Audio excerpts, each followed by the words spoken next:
Have you ever found yourself, maybe late at night, just gazing up at the stars, feeling that profound sense of wonder? And then, almost without thinking, you ask yourself those huge questions. Where exactly is this? What are we all doing here? It's such a deeply human thing, isn't it? That feeling, that question, it pops up everywhere across all time.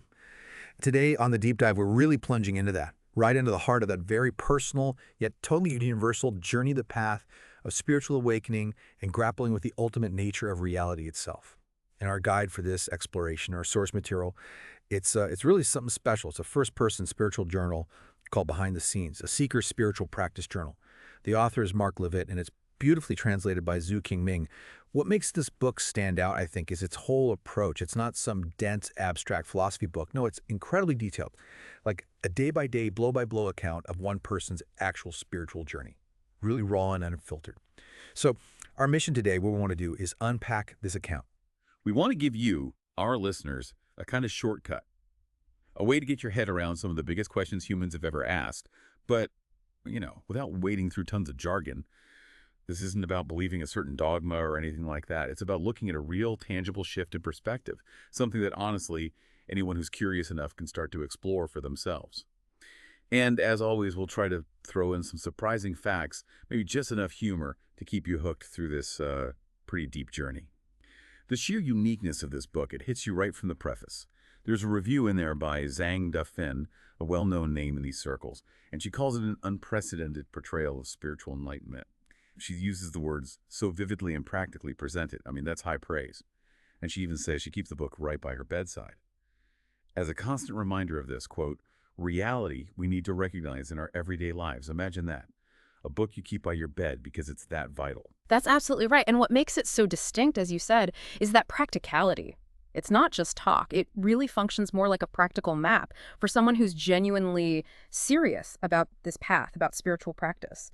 And the author, Marc Leavitt, he's not your typical image of a guru, sitting on a mountaintop somewhere. Not at all. He's a husband, he's a father, and he had a full-time job. He worked, get this, at a sleep laboratory. A sleep lab. Seriously. And that detail right there immediately smashes a huge misconception people have. This idea that, to achieve enlightenment, you have to renounce everything, leave your family, quit your job, go live in a cave. Leavitt's whole journey is proof that's not true. He navigated his regular life, his family responsibilities, while on this intense spiritual quest. It proves you don't necessarily have to choose. That's actually really encouraging, isn't it, for people living normal lives? It is. And the title itself, Behind the Scenes, is also very significant. The author explains it means looking behind the phenomena, behind the appearances of things. Because through his experiences, he came to see that everything we perceive the world, our thoughts, feelings, are essentially projections. Projections of what he calls God, or maybe more accurately, pure awareness, manifested simply for the sake of having an experience. It's about seeing the source behind the show. Wow, okay. And the translator, Zhu Qingming, she adds another important point, too. She mentions how rare it is to find books about practical cultivation, the actual how-to, the nitty-gritty process, compared to the countless books out there that just kind of talk about the great way, philosophize about it. So Leavitt wasn't just talking the talk. He was walking the walk day by day and writing it all down. The struggles, the breakthroughs, everything. Exactly. The messy reality of the path, not just a sanitized endpoint. So, okay, how does a regular guy working in a sleep lab with a family, how does someone like that even start down this kind of, extraordinary path? It apparently began back in 1990. Marc was a college sophomore, and he felt completely aimless, just drifting. That feeling, I think a lot of us can relate to that, right? Especially in college. Not knowing who you are, what you want, why you're even there, just sort of lost. But then something totally unexpected happened. A seemingly random moment that basically ignited his entire future direction. It's actually a great story. He's standing in line, just waiting, at a convenience store. Totally mundane setting. And his eyes land on the cover of Life magazine. There's this incredible photo of deep space, stars and galaxies. And print right across it this huge, simple question. What is God? Just like that. On a magazine rack, next to the chewing gum probably. That was the spark. Completely accidental. It really was. And the impact was, immediate and utterly transformative. It took all that unfocused, aimless energy he had and just channeled it like a laser into this one single obsession, finding ultimate truth. And this, I think, raises a really interesting question for you listening right now. Have you ever had a moment like that? Something seemingly ordinary, maybe even trivial, that just completely shifts your perspective, sets you on a new course. For Marc, this was it. And what makes it even more remarkable is his background. He mentions growing up Jewish, but with, in his words, zero formal theological teaching. God wasn't really a topic discussed. So this sudden, spontaneous compulsion to buy that magazine, even though it cost him his pizza and beer money, which is a big deal in college, was quite surprising. Pizza and beer money. Yeah. That's commitment right there. It is. And interestingly, what really stuck with him, what became the lasting image, wasn't even the articles inside. It was a photograph, a picture of some monks looking incredibly serene, just content. And looking at their faces, this thought just popped into his head. Is this knowing God? That was the lightning bolt. The realization wasn't just theoretical. It was experiencing God. Knowing God directly was actually possible. And if it was possible, well, he knew he had to pursue it. He wanted that desperately. So he starts seeking, but where do you even look for ultimate truth, especially coming from zero theological background? Right. His initial attempts were, let's say, quite naive, very conventional maybe. He thought, okay, the big question is, where are we? Yeah. So logically, he enrolled in an astronomy class. Yeah. Makes sense on the surface. Astronomy to find God. Okay. Yeah, exactly. He hoped the class would give him the answer, the cosmic address, but all he found were, mathematical formulas and scientific charts. Useful stuff, sure, but it only told him he was on the third planet from the sun. It didn't touch the existential core of his question. It offered absolutely no real answers to the why or the what of existence, just the where in a very limited sense. Apparently, his professor thought he was a bit crazy when Marc kept asking about God's location amidst discussions of planetary orbits. I can imagine. Professor, where does God fit into Kepler's laws? Precisely. So what's really fascinating here is how quickly he pivoted. He realized these external searches, looking for answers out there in books or classes, were fundamentally fruitless for this kind of question. And that led him to make a crucial shift in his seeking, a really important turn. He decided to turn inward. He thought, okay, maybe the answers aren't out there. Maybe they're in here. Let me try to observe my own mind, understand my own direct experience of being me.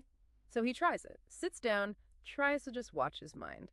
And the first attempt was apparently quite shocking, a real eye-opener. He discovered he had virtually no control over his own thoughts. They just came rushing in, uncontrollably, like what he described as snow flurries. Right. Just constant mental chatter appearing out of nowhere, seemingly having a life of their own.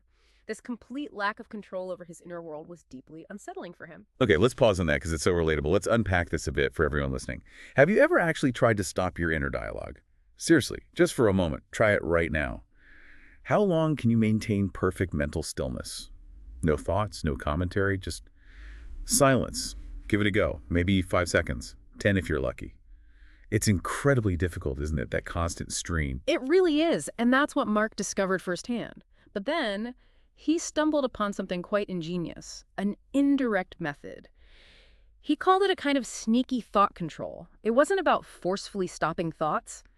Instead, he found that by actively expecting the next thought to appear, by sort of waiting for it attentively, that very act of anticipation actually slowed down the flow. It increased the gaps, the silence between the thoughts. So not fighting the thoughts, but watching the space around them. Exactly. It's subtle but powerful. And as he practiced this, as his ability to create these gaps improved, something remarkable started happening. He began to experience moments fleeting at first, but real moments of great peace and contentment he never knew existed. A kind of deep inner quiet that was totally new to him. And this peace, though temporary, felt different. It felt, he said, ancient or eternal.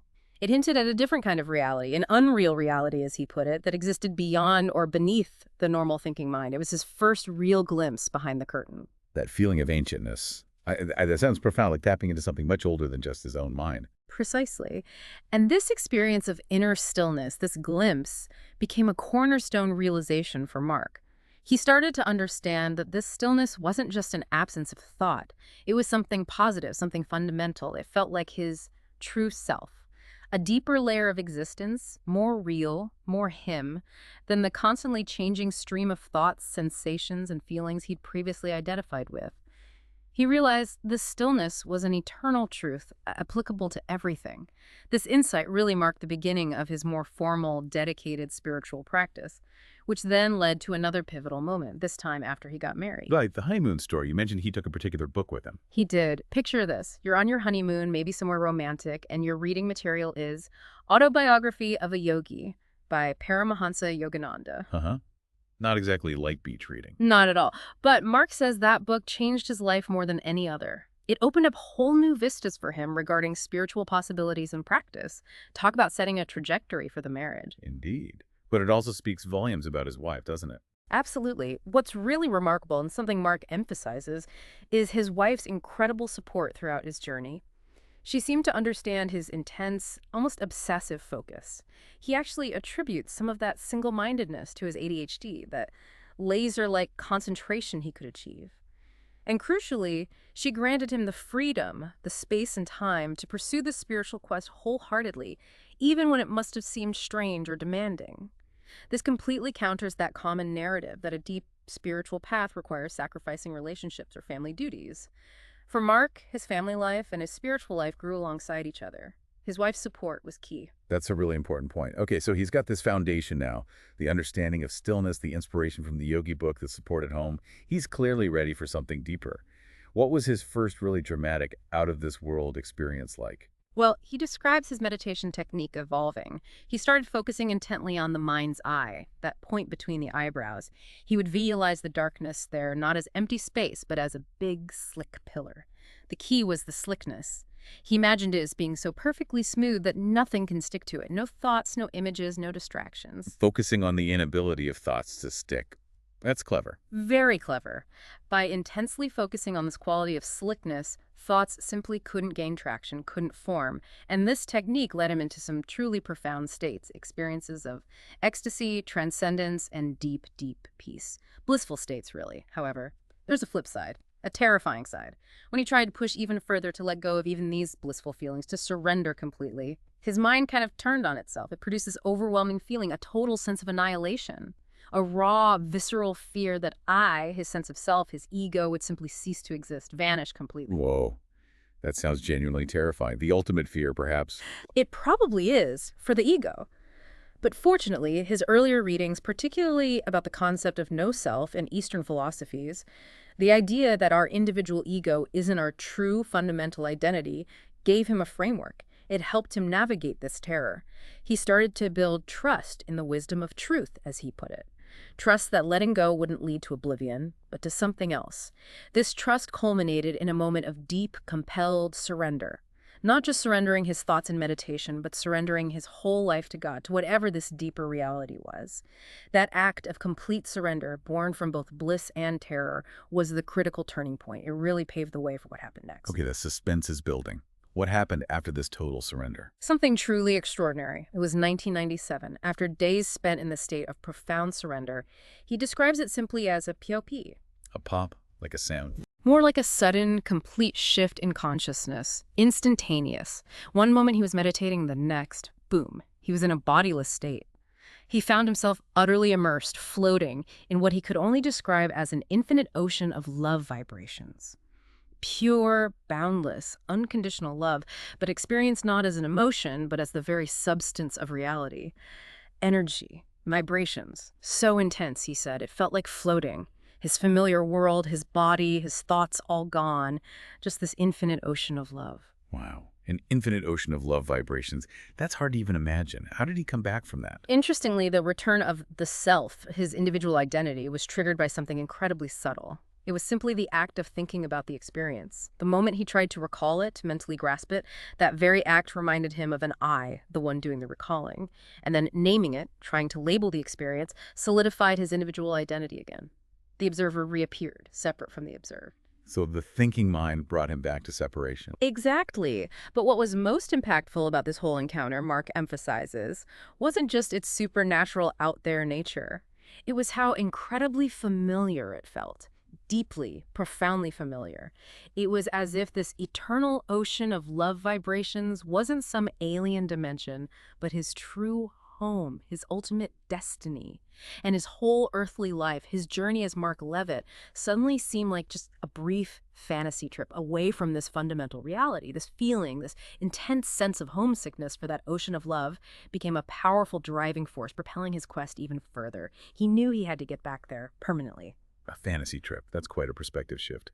Okay, so this glimpse of home fuels him. Where does the journey take him next? I think you mentioned the Monroe Institute. That's right. This profound experience led him to seek out more intensive, structured practice. In 1999, he finally made it to the Monroe Institute, TMI, nestled in the Blue Ridge Mountains.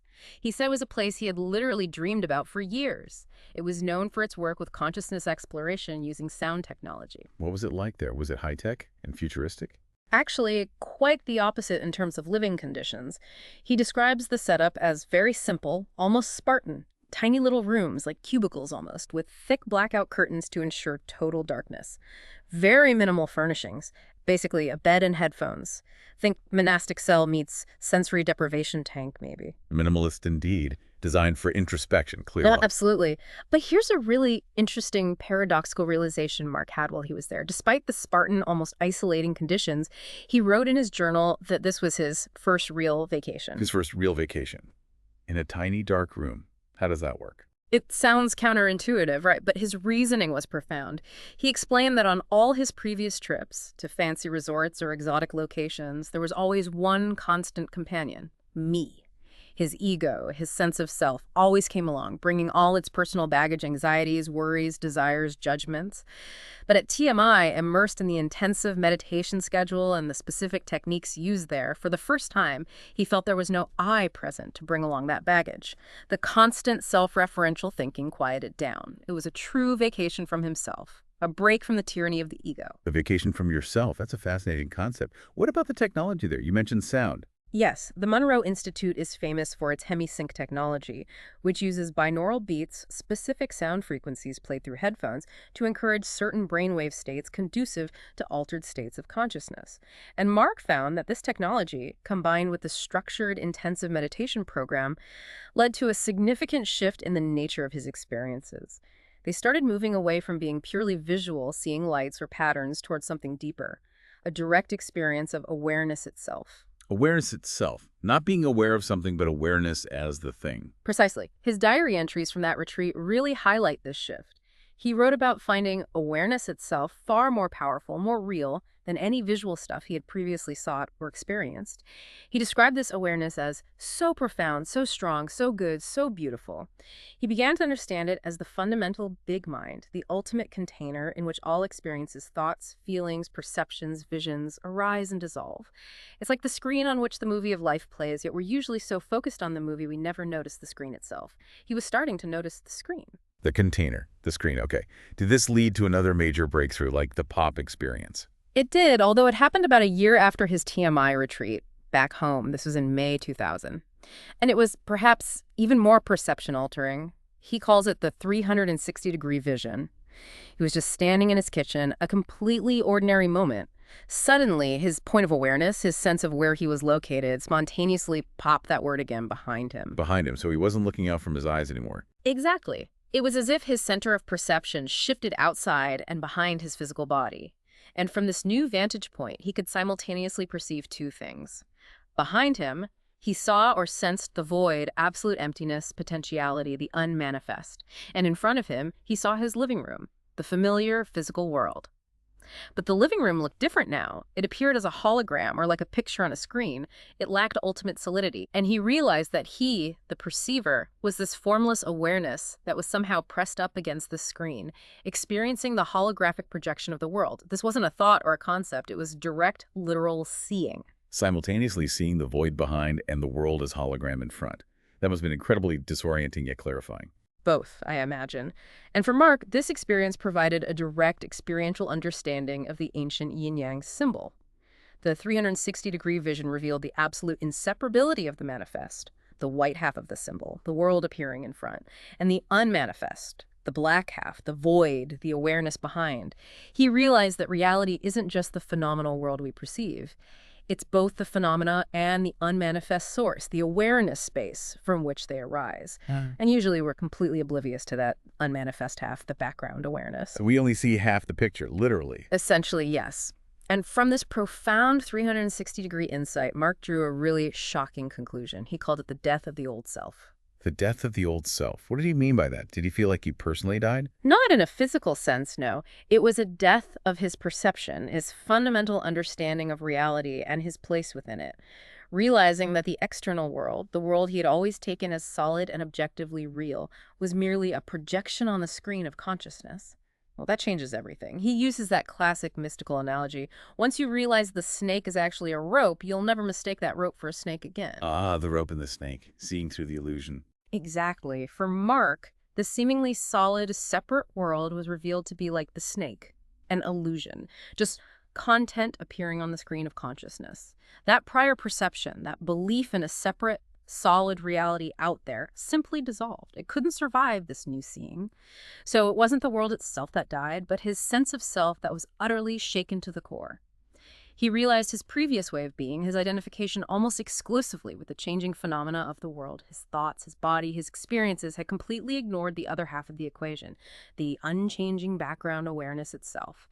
This radical shift brought about a feeling that his old, limited phenomenon identified self was dying or had died, and it was being replaced or maybe enveloped by a new self-sense, a self-sense that inherently knew itself to be connected to or rooted in that eternal, unchanging other half, the awareness space, the void.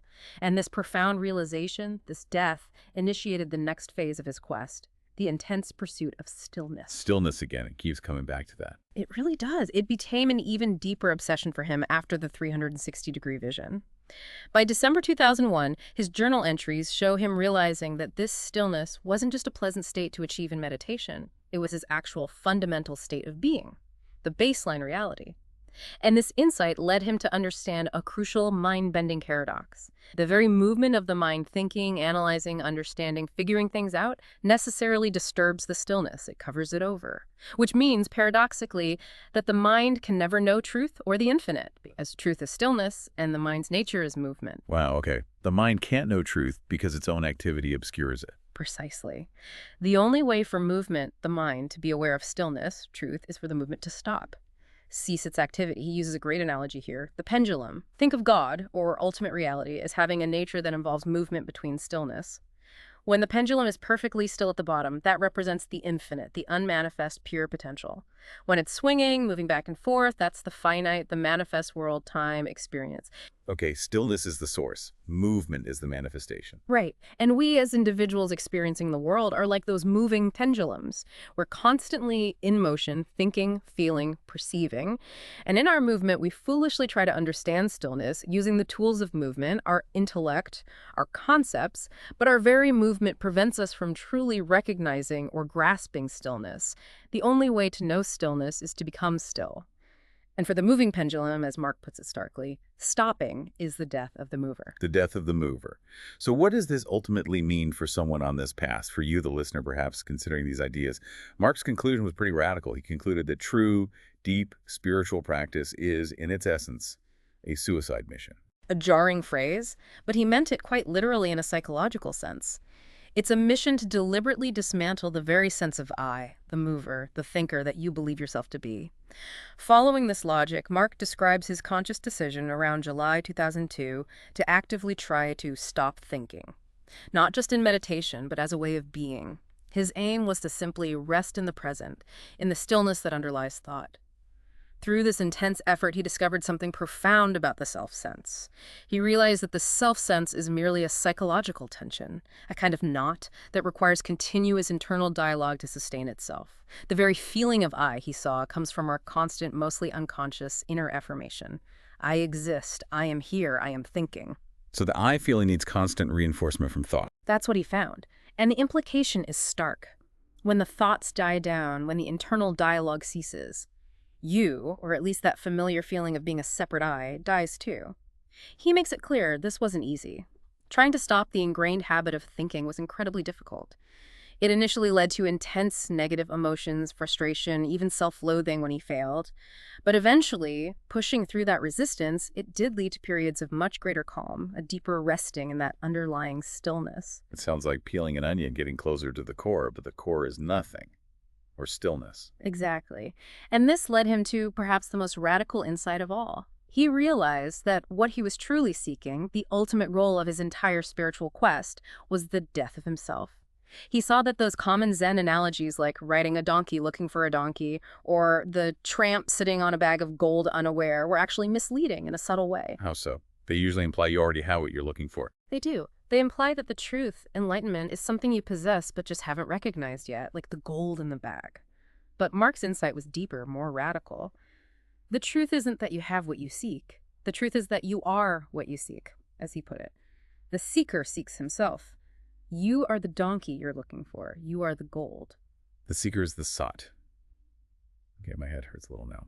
It's mind-bending, and it brought with it a very painful, paradoxical realization.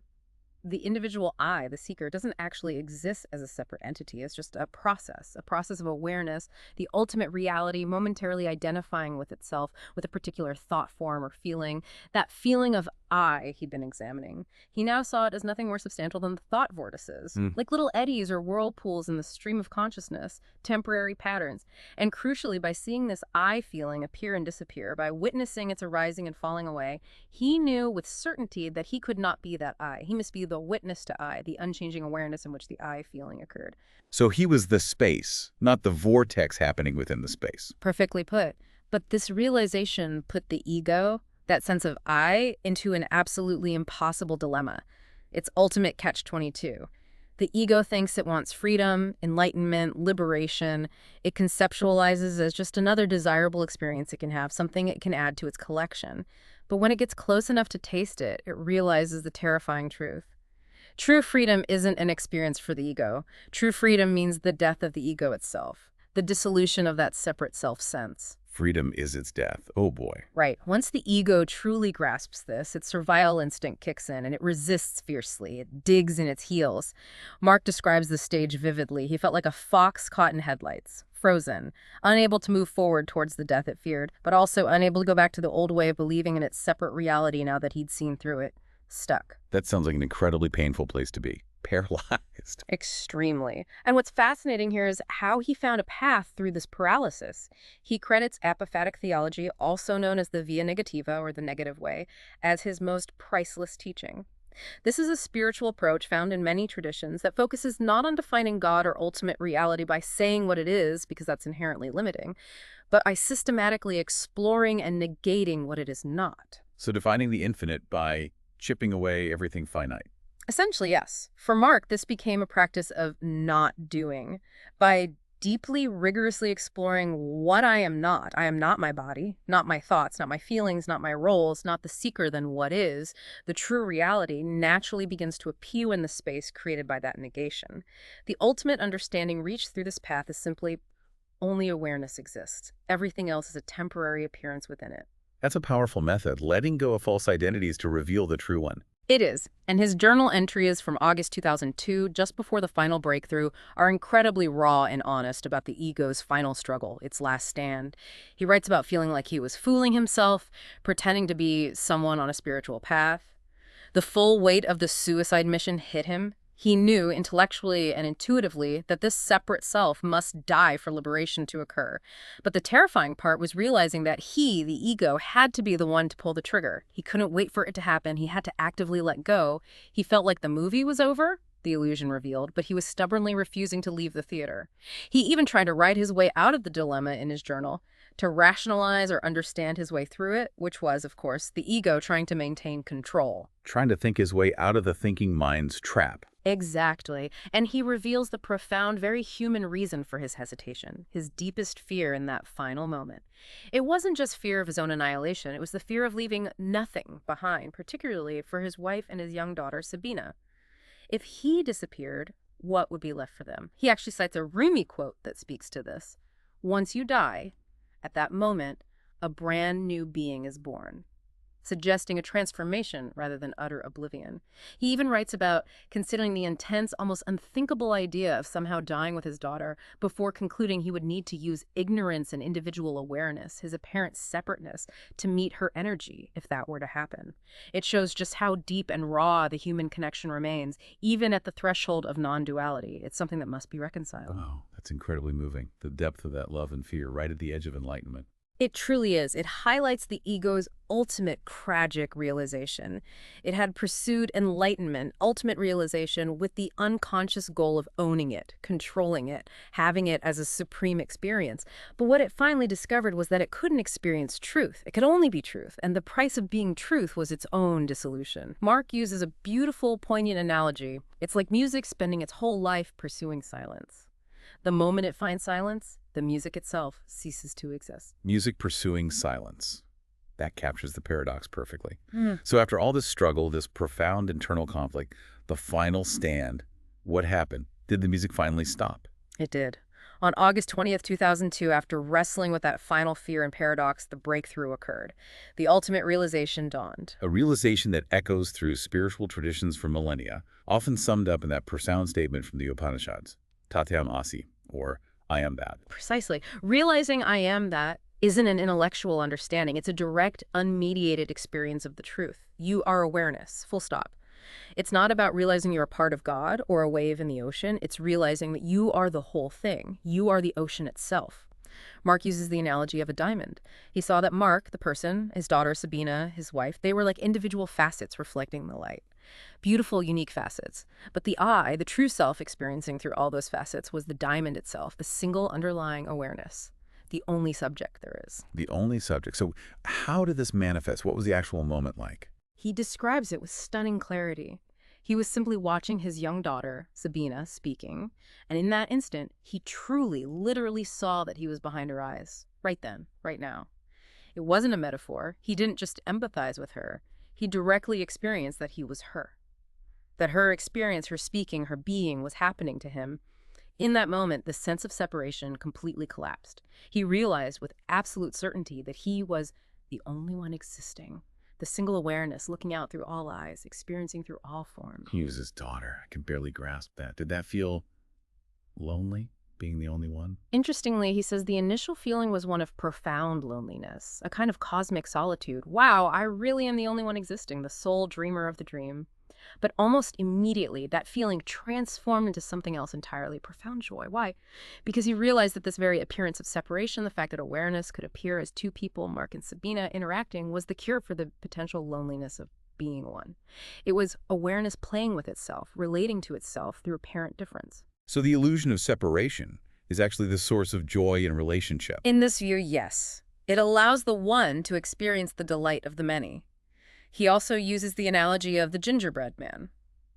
The gingerbread man is obviously made of gingerbread, the substance, but it's also the form, the man. It's both simultaneously. We are both the substance, awareness, and the form, the individual person. He described it as the ultimate cosmic game of hide and seek, where awareness hides from itself by becoming the seeker.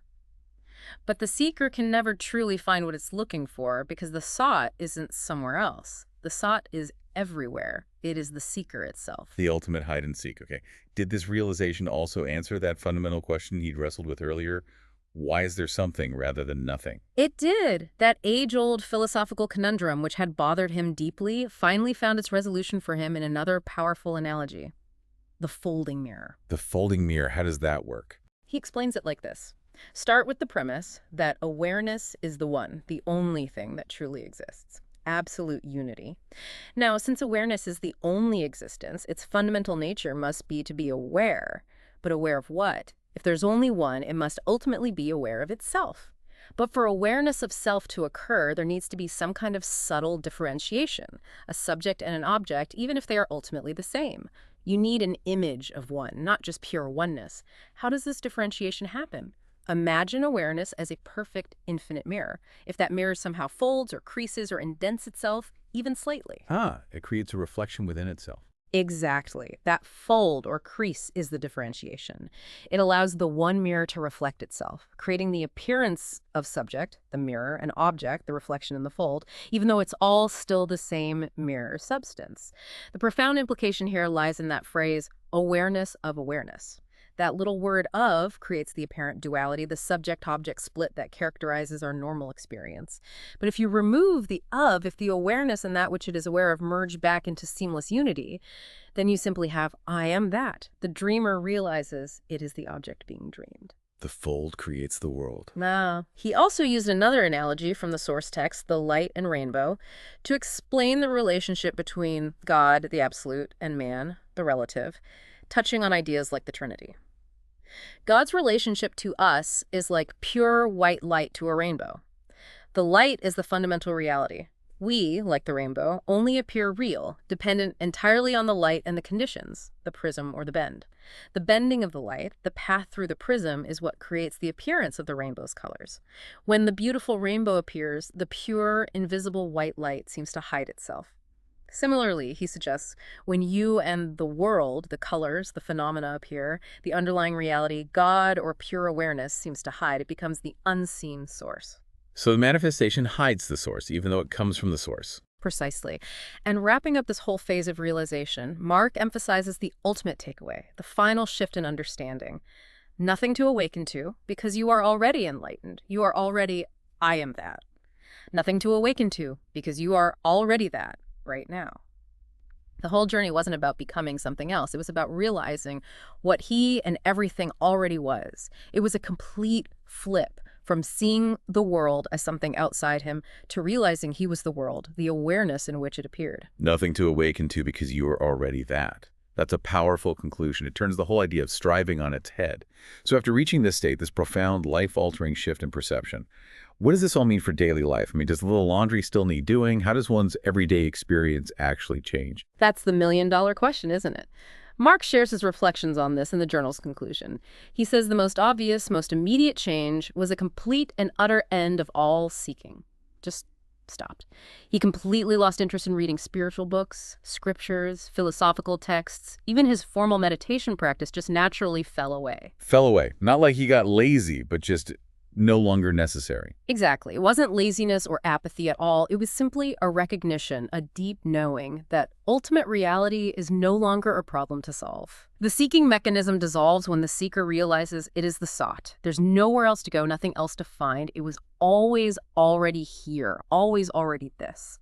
Okay, so the seeking stops. What does his moment-to-moment experience feel like now, living in the world? He describes his current daily experience as being one of constant, intense awareness of the awareness space. That fundamental container we talked about earlier. Imagine it like wherever he is, whatever he's doing, watching his daughter play soccer, walking through a busy shopping mall, working at the lab, underlying the specific content of the experience, there's this palpable sense of the vast, silent, unchanging space in which it's all happening. That awareness space is the silent witness, the backdrop, the constant reality. The experiences change, the phenomena come and go, but the space itself remains. It's the unchanging constant in his life. He's always aware of the container, not just the contents. Yes. And he makes a further refinement to this concept, which is quite subtle but important. He points out that awareness, the active perceiving quality, is actually just one attribute of this fundamental awareness space. There's also the space attribute itself, the passive, receptive, containing quality, the simple fact of existence, of the room in which things appear. And this space aspect is often overlooked because we tend to focus on the active awareness part. He sees the world now, he says, like a magic room or a crystal ball. This awareness space is the room, and all the infinite manifestations of life, the universe, everything appear within this magical self-aware space, and he knows himself to be that space. The magic room. I like that. So for people wondering, maybe even about their own experiences, is there a way to know if you're enlightened? How does Marc address that common question? He addresses it with a kind of profound simplicity, maybe even bluntness. He basically says, when you truly hit bottom, you don't have to ask. Hit bottom. Meaning, when you directly perceive and recognize the absolute foundation of existence, this awareness space, you know it immediately and undeniably as your true home. It's not a question anymore. It feels, he says, more familiar than the sun in the sky or the ground beneath your feet. It's an effortless, self-evident recall of your fundamental nature. If you have to ask, you're likely still identifying with the seeker, the one who doesn't know. When you hit bottom, you don't have to ask. That's quite definitive. It is. And it leads perfectly into the final, powerful, provocative thought Marc leaves us with in his journal. Something for you, the listener, to really mull over. He says, if heaven is our true home, as so many traditions suggest, then heaven isn't a place we go to after we die. Think about that. Our true home, he concludes, is this eternal, unchanging magic room, this awareness space where everything, absolutely everything, is already happening, which means we've never left our true home. We are already in heaven, right here, right now. This awareness space that you're experiencing, listening to these words within, right? This is it. This is both the ultimate source of reality and the totality of everything manifesting within it. As he puts it, nothing is truer than knowing this is it. Wow. Heaven isn't a place. It's this very awareness space. We've never left home. This is it. Wow. That's a lot to take in. Definitely provocative. Completely different way to view reality and our place in it. So what does this all mean to you listening right now? We've certainly unpacked a huge amount today, tracing one man's incredibly detailed journey to this radical realization. And perhaps, just perhaps, as Marc Levitt suggests, these very words, the thoughts and feelings they sparked, maybe they're appearing not to you, but simply within you, within that vast, silent awareness space that you already are. Something to consider.